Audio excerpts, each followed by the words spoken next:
Hello guys, welcome to my channel oh my dish. আজকে আপনাদের জন্য নিয়ে এসেছি একদম ভিন্ন স্টাইলের ভাপা পুলি পিঠার রেসিপি। শীতকাল মানেই হলো পিঠাপুলির উৎসব। প্রত্যেক ঘরেই তৈরি হয়েছে ভিন্ন রকমের ভিন্ন স্বাদের নতুন নতুন পিঠা। আজকের রেসিপিটা দেখে মাত্র 10 মিনিটে আপনি তৈরি করে ফেলতে পারবেন মজাদার ভাপা পুলি পিঠা। আপনারা যারা এখনও আমার চ্যানেলটি সাবস্ক্রাইব করেননি তারা এক্ষুনি সাবস্ক্রাইব বাটনটা ক্লিক করে দিন। আর সম্পূর্ণ ভিডিওটি ভালো লেগে থাকলে অবশ্যই লাইক দিয়ে পাশে থাকবেন। তাহলে চলুন দেরি না করে সম্পূর্ণ রেসিপিটা দেখে নিই। সবার প্রথমে আমরা নারকেলের পুরটা রেডি করে নেব।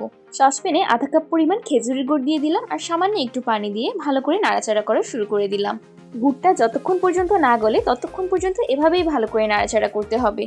খেজুরের গুড়টা গলানোর সময় যে এত সুন্দর একটা স্মেল আসছে বলার বাইরে। খেজুরের গুড়টা গলা শুরু হয়েছে আর দেখুন কি সুন্দর টকবক করে করে ফুটছে। খেজুরের গুড়টা গলতে গলতেই আমরা নারকেল 1 কাপ করে রেখেছিলাম সেটাই এখন দিয়ে দিয়েছি। নারকেলের সাথে গুড়টাকে একদম সুন্দর মতো মিক্স করে দেবো যাতে প্রত্যেকটা নারকেলের গায়ে গুড় লেগে থাকে। নারকেলগুলো গুড়ের সাথে মিক্স করার পর খুব সুন্দর একটা কালার চলে এসেছে, দেখতেই পাচ্ছেন। এভাবেই মাঝারি আছে বেশ কিছুক্ষণ আমরা নারকেলের গুড়টাকে নাড়তে চাড়তে থাকবো। পুলি পিঠার ভিতরের আসল মজা তো এই নারকেলের স্টাফিংটাই। আর এর মাঝেই দেখুন পুলি পিঠার ভিতরের পুরটা রেডি করা হয়ে গিয়েছে। এখন আমরা খামির রেডি করতে চলে যাব। প্রথমেই আমরা একটি হাঁড়িতে পানি দিয়ে দিলাম। পানিটা সামান্য গরম হয়ে যাওয়ার পর আমরা এখানে লবণ দিয়ে দেব। এরপর চালের গুঁড়ো দিয়ে দেব মেজারমেন্ট কাপের 1 কাপ করে 2 কাপ। ফুটন্ত গরম পানির মধ্যে আমরা আটাটা মিক্সড করে দিচ্ছি পিঠার খামির তৈরির জন্য। যতক্ষণ পর্যন্ত চালের গুঁড়ো পানিগুলোকে টেনে না নেবে ততক্ষণ পর্যন্ত আমরা এভাবেই নাড়তে থাকবো। আর দেখুন সবগুলো পানি টেনে নিয়েছে। এখন আমরা 5 মিনিটের জন্য ঢাকনা দিয়ে ঢেকে রেখে দেব। 5 মিনিট পর আমরা একটি পাত্র নিয়ে নিয়েছি, সেখানেই রেডি করে রাখা আটার খামিরটা দিয়ে দিলাম। প্রচুর গরম ধোয়া উঠছে। এখন আমরা এখানে একটা গ্লাস নিয়ে নিয়েছি। এই গ্লাসের পিছন পার্ট দিয়ে আমরা সুন্দর মতো খামিরটা করে নিচ্ছি। অতিরিক্ত গরমে তো আমরা হাত দিয়ে করতে পারবো না, সেজন্যই আমরা এই গ্লাসটা ব্যবহার করেছি। তারপর বেশ কিছুক্ষণ পর ঠান্ডা হয়ে যাওয়ার পর আমরা গ্লাসটা উঠিয়ে নিয়ে হাত দিয়েই খামিরটা করা শুরু করে দেবো। খামিরটাকে খুব সুন্দর মতো হাত দিয়ে মথে নিতে হবে যতক্ষণ পর্যন্ত একদম সফট না হয়। এই পুলি পিঠাটা করে আপনি আপনার পরিবারের সদস্যদেরকে খাওয়ান বা গেস্টদেরকে খাওয়ান, প্রত্যেকেই পাগল হয়ে যাবে, এত মজার। আর ইউনিক ডিজাইন তো আছেই। আর আপনাদের সাথে কথা বলতে বলতে পুলি পিঠার খামিরটা সম্পূর্ণ রেডি করা হয়ে গিয়েছে। এখন আমরা চপারের উপর একটু আটা ছিটিয়ে নিচ্ছি। এখন রুটি বেলার জন্য যতটুকু খামিরের প্রয়োজন হয় সেরকম করেই আমি মোট খামিরটাকে 2 ভাগ করে নিয়েছি।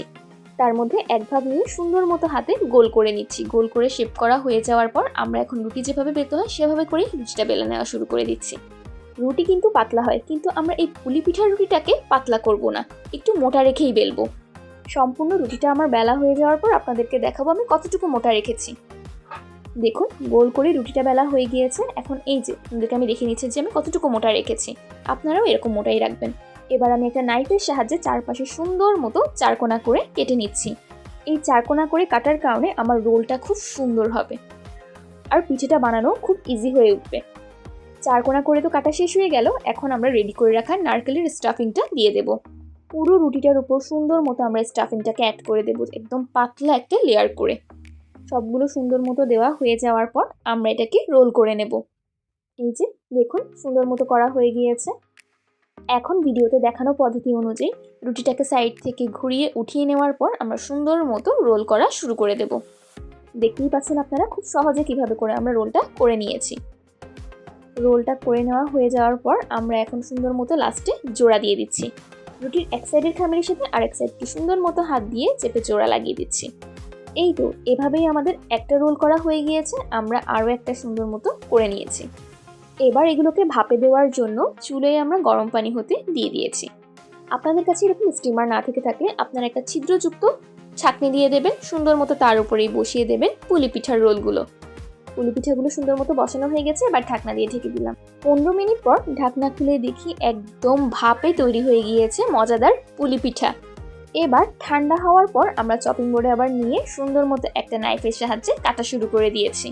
একদম সুন্দর মতো পিস পিস করে সবগুলো কেটে নেব। পিঠেগুলো কাটার পর আপনারা দেখতে পারবেন কি সুন্দর একটা ডিজাইন হয়ে গিয়েছে।